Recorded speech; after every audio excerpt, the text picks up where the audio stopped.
हाँ जी, तो दोस्तों बार्सिलोना ने एल्बासीते को 2-1 के साथ हरा दिया है और ये जो विक्ट्री है दोस्तों बड़ी ही लेबर्ड विक्ट्री है। हमें देखने को मिला कि मैच ऑलमोस्ट लास्ट मोमेंट तक खिंच गया था एंड ऐसा लग रहा था कि भाई एल्बासीते कमबैक कर सकती है 2-2 के साथ यहाँ पे भाई वो गेम को ड्रॉ कर सकती है और उसके बाद भाई पेनल्टीज़ में जो ये गेम है वो जा सकता है। बट दोस्तों यहाँ पे किसी तरीके से बस सर्वाइव किया लास्ट मोमेंट को बार्सिलोना ने एंड भाई यहाँ पे हमने जीत के इंश्योर कर लिया कि भाई सेमीफाइनल में बारसा ही जाएगी।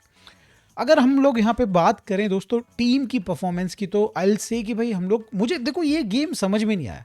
हम लोग ठीक भी खेल रहे थे बट हम लोग भाई बकवास भी खेल रहे थे। हमारे प्लेयर्स भाई चांसेस दबा के क्रिएट कर रहे हैं विच ऑब्वियसली अगर आप स्टैट्स को उठा के देखें तो 8 बिग चांसेस हमने क्रिएट करे। अगेन भाई पिछली गेम की तरफ हमने बहुत सारे बिग चांसेस क्रिएट करे बट उसके बावजूद दोस्तों सिर्फ 2 गोल।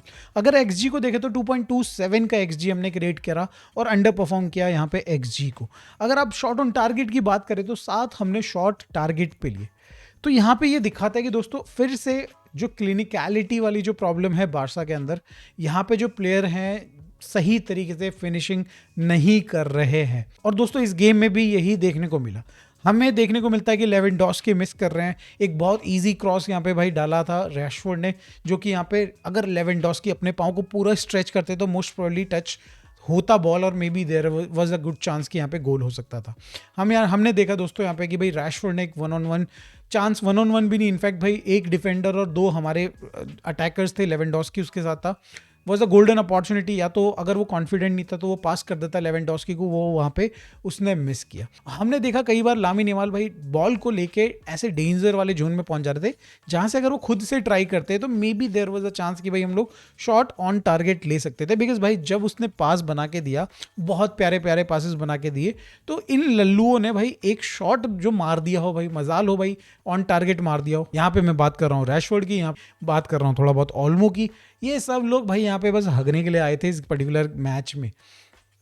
ठीक है भाई, ठीक है भाई, किस्मत अच्छी है कि इन सब टीम्स के अगेंस्ट और ऐसे रिजल्ट में भाई जो है हमारे ही फेवर में रिजल्ट आया। इन सब मैचेस में आपकी जो ये जो फिनिशिंग है पुअर दिख रही है। होपफुली दोस्तों गेम्स अगेंस्ट जब हम लोग बात करें यहाँ पे मयोरका के साथ हम लोग खेल रहे हो, हम लोग खेल रहे हैं यहाँ पे सेल्टा वीगो टाइप के प्लेयर्स के साथ, टीम के साथ यहाँ पे खेल रहे हो हम लोग भाई चैंपियंस लीग में जो नेक्स्ट मैच होगा अपना राउंड ऑफ 16, ऐसे मैचेस में भाई इस तरीके से हगे ना। बिकॉज बड़ी टीम्स थोड़ी बहुत भी ठीक ठाक खेलने वाली टीम्स आपको चांस नहीं देगी। आप जरा सा चांस मिस करोगे, आपने देखा पीएसजी के अगेंस्ट आपने चांस मिस किया, चेल्सी के अगेंस्ट आपने चांस मिल गया, उन्होंने ख़त्म कर दिया आपको। तो ये चीज़ आपको भाई बड़ी टीम के अगेंस्ट नहीं दोहरानी है, और ये चीज़ मुझे समझ में नहीं आ रहा कब समझेगी ये टीम। खैर दोस्तों देख बात करें हम लोग गोल्स की, तो भाई पहला गोल जब भाई लामिन यमाल ने किया ना दोस्तों, मज़ा ही आ गया दोस्तों। मतलब जिस तरीके से उसकी फिनिशिंग थी, ऐसा लग रहा है कि लामिन यमाल कुछ काम कर रहे हैं अपने फिनिशिंग पे, और उन्होंने भाई दोबारा से एक थोड़ा सा डिफरेंट टाइप ऑफ शॉट उसने लिया, और थोड़ा मुझे देख के खुशी हुई कि यार ये चीज़ अच्छी कर रहा है लामिन यमाल, खुद से ट्राई कर रहा है। और बढ़िया गोल था भाई, बहुत ही बढ़िया फिनिशिंग, ऑलमोस्ट भाई टॉप कॉर्नर तो नहीं था भाई, इस कॉर्नर में फार पोस्ट में उसने टारगेट किया और गोल भी हुआ। अगेन भाई उस गोल को क्रिएट करने में यहाँ पे अगर आप देखें तो रैशफोर्ड का बहुत बड़ा हाथ है, but at the same time I believe कि यार रैशफोर्ड को वहाँ पे थोड़ा जल्दी रिलीज करना चाहिए था उस बॉल को। ऐसा लगा कि भाई वो जो एक मोमेंट बन रहा था वो खत्म भी हो रहा था जस्ट बिकॉज ऑफ रैशफोर्ड ने बॉल दी यहाँ पे फ्रैंकी डियोंग को, फ्रैंकी डियोंग ने पहली ही चांस में भाई यहाँ पे लामिन यमाल को बॉल पकड़ा and Lamine Yamal finished it quite well भाई। सिमिलरली अगर बात करिए दूसरा गोल यहाँ पे भाई जो आया, अरोहो का गोल आया, ओ माय गॉड, अरोहो की परफॉर्मेंस पे हम लोग आएंगे, बट भाई वो गोल जो आया what a clinical header it was भाई। हमने बहुत दिनों बाद देख रहे होंगे कि भाई हम लोगों ने कॉर्नर सेट पीस से भाई कभी स्कोर कर रहे हैं। अरोहो आया, अरोहो ने भाई वो प्यारा सा गोल स्कोर किया, बहुत ही बढ़िया प्लेसमेंट, बहुत ही बढ़िया एंगल सेटअप और बहुत ही बढ़िया जंप। मतलब ओवरऑल अरोहो का दिन बहुत ही अच्छा लग रहा था, कॉन्फिडेंट भी लग रहा था। अब हम लोग अरोहो की बात कर ही लेते तो उन्हीं पे ही शुरू कर देते हैं। डिफेंसिवली देखो दोस्तों, कल अरोहो का गेम बहुत ही ज़बरदस्त रहा।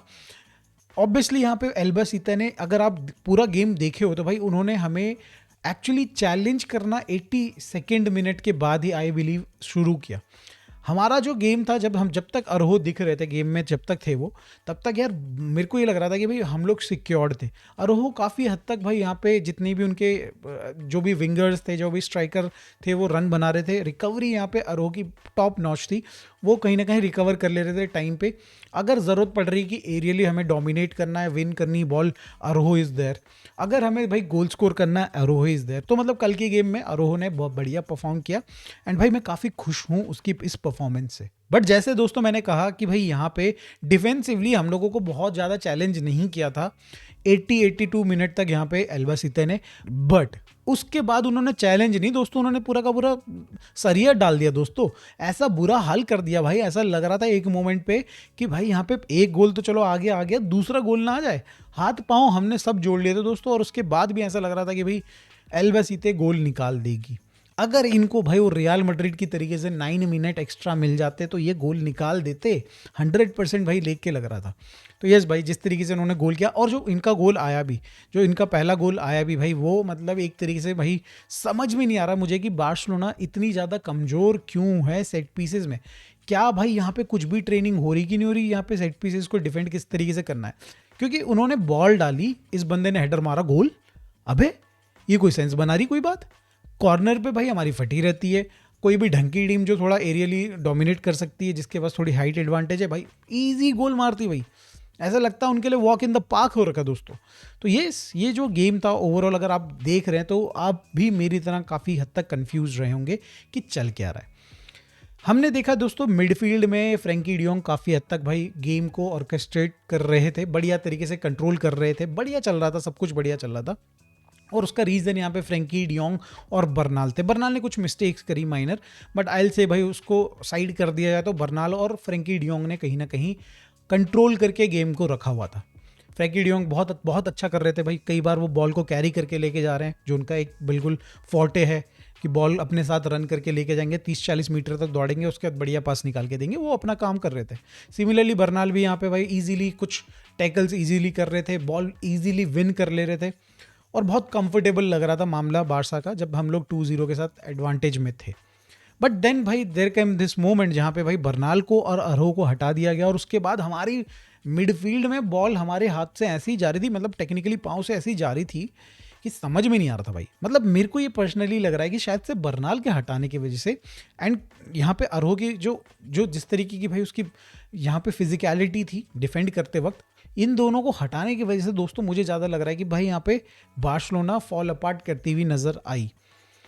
अगर बात करें भाई कुछ ब्राइट साइन आपको देखने को मिल रहा है इस टीम में, तो भाई वो डेफिनेटली लामिन यमाल है भाई। लामिन यमाल कल के गेम में भी बहुत ज़बरदस्त उन्होंने खेला, बहुत ही मज़ेदार उन्होंने खेला फुटबॉल, और भाई वो एक अलग ही लेवल पे चल रहे हैं, अलग ही फॉर्म में चल रहे हैं भाई। लगातार प्लेयर यहाँ पे लामिन यमाल यहाँ पे भाई गोल स्कोर और असिस्ट किया जा रहा है, किया जा रहा है, किया जा रहा है।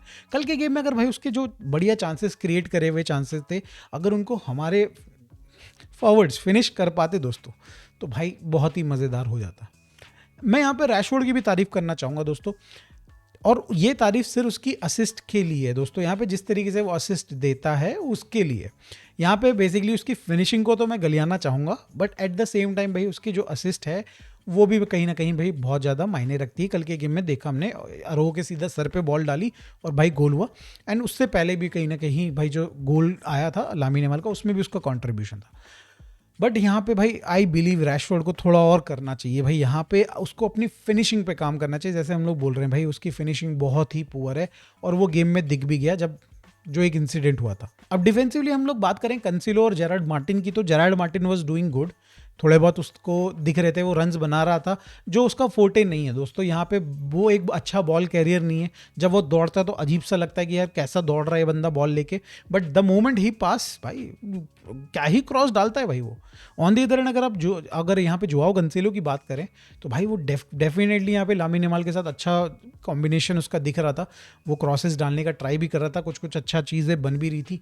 बट अगर वहीं पे बात करी जाए डिफेंसिवली, तो भाई इतना अर्ली 17th-18th मिनट पे आई बिलीव सो, या फिर 30th मिनट पे उसने येलो कार्ड ले लिया, और उसके बाद भाई यहाँ पे दिल पे धड़कन ही तेज हो रखी थी कि कब उसको रेड कार्ड ना मिल जाए, सेकंड येलो ना मिल जाए, वाटर ना लग जाए। हमारा पहला गोल आया उसके बाद आई थिंक भाई उसको येलो कार्ड मिल गया था, एंड भाई ऐसा लग रहा था कि भाई अब कंसेलो बाहर ना हो जाए, और यहाँ पे इसी कंसर्न के चक्कर में भाई हांसी फ्लिक को ने उसको हटाना पड़ गया, उसको कंसेलो को हटाना पड़ गया। तो थोड़ा यहाँ पे कंसेलो को इम्प्रूव करना पड़ेगा, उसको मेंटल भी अपना थोड़ा इम्प्रूव करना पड़ेगा। देखो offensively he is very good, but liability है डिफेंसिवली, अभी देख के तो यही लग रहा है। अगेंस्ट टीयर 2 टीम भी अगर आप भाई इस तरीके से परफॉर्म कर रहे हो तो भाई आई थिंक भाई आपको थोड़ा और इम्प्रूव करने की ज़रूरत है। वहीं अगर बात करी जाए एरिक गार्सिया के बारे में तो भाई फिर से एक और बार उससे कितना कुछ मांग रहा है हंसी फ्लिक, समझ में नहीं आ रहा है। पहले उसको भाई सीबी खिलाया एलसीबी पोजीशन में आरो के साथ, फिर भाई उसको राइट बैक में डाल दिया, फिर भाई वहाँ पे देखा कि कुंडे आ रहा है तो फिर उठा के वापस से सीबी में डाल दिया। अरे कोई उसकी फिक्स पोजीशन है कि नहीं भाई? बट अगर इसके बावजूद भी भाई एरिक गार्सिया आपको खेलते हुए नजर आए बहुत ही ज़बरदस्त। रिकवरी रन्स की बात करी जाए तो एरिक गार्सिया बहुत ज़बरदस्त खेल रहा है। अगर बात करी जाए एरियली बॉल को क्लियर करना है, सिचुएशन ऐसी है, सबसे हाइट में कम है हमारा सेंटर बैक, बट उसके बावजूद सबसे ऊंची जंप लेके भाई कहीं ना कहीं बॉल को क्लियर करा। तो एरिक गार्सिया की परफॉर्मेंस से मैं खुश हूँ। खुश मैं नहीं हूँ भाई यहाँ पे फरान टोरेस की परफॉर्मेंस के साथ। फरान टोरेस आए और भाई उनकी फिनिशिंग फिर से देखने को मिली। भाई छक्के मार रहा है भाई, किसको बॉल पास कर रहा है? पहले को है माराडोना को पास कर रहा है क्या भाई? तो मतलब भाई फरान टोरेस को अगेन भाई थोड़ा थोड़ा थोड़ा आई डोंट नो किस स्टेज में चला गया, क्या फॉर्म का वो कौन सा फेज में चला गया कि अभी थोड़ा उसको सेल्फ डाउट हो रहा है कि क्या हो रहा है। बट उसको डेफिनेटली इंप्रूव करना चाहिए यहाँ से। अब हम लोग बात करें जुआन गार्सिया के बारे में। देखो परफॉर्मेंस उनकी बहुत सही रही, उन्होंने कई सारे क्रूशल सेव किए, कई सारे बार उनको भाई स्वीपर गिपर वाला रोल निभाना पड़ा, कई बार उनको बॉल को भाई बचाना पड़ा। बट एक ब्रेन फेड मोमेंट उनका आया जब वो बॉल लेके भाई हाथ में, उन्होंने बॉल बचा लिया है, हाथ में लेके आरोह के पास जाते हैं और कॉर्नर दे देते हैं। अरे भाई ये मोमेंट आपको दिखाता है कि भाई आज शायद से भाई माला ठीक नहीं है किसी भी प्लेयर का, ये ऊपर वाला माला किसी का ठीक नहीं है, सब मतलब अलग ही लेवल का गेम चल रहा था दोस्तों ये। तो ये मोमेंट क्लियरली दिखाता है कि भाई ये गेम थोड़ा ही ऑफ टाइप का था। बट चलो ठीक है, ऑफ गेम भी हम लोगों ने यहाँ पे निकाल लिया 2-1 के साथ और सेमीफाइनल में पहुँच गए। आई बिलीव सो दोस्तों यहाँ पे हम लोगों को सेल्टा वीगो या फिर आई थिंक यहाँ पे डिपोर्टिवो एल्वेस में से एक टीम मिलेगी। मोस्ट प्रोबेबली सेल्टा वीगो मिलेगी या फिर डिपोर्टिवो मिलेगी मोस्ट प्रोबेबली। तो लेट्स सी, हमारा देखो मोर और लेस यहाँ से फाइनल का रास्ता क्लियर नज़र आ रहा है कोपा डेल रे का। तो दोस्तों मेरी तरफ से तो दोस्तों ये रहा गेम का रिव्यू। आप लोगों को क्या लगता है प्लीज़ कमेंट में ज़रूर डालिएगा। जो चीज़ मैंने मिस कर दी हो, किसी प्लेयर का रिव्यू मिस कर दिया तो प्लीज़ कमेंट में ज़रूर डालिएगा। और किसी प्लेयर के लिए आपके थॉट्स अलग हैं, डिफरेंट हैं, तो प्लीज़ शेयर करिएगा। मिलते हैं दोस्तों नेक्स्ट वीडियो में। Bye for now, take care.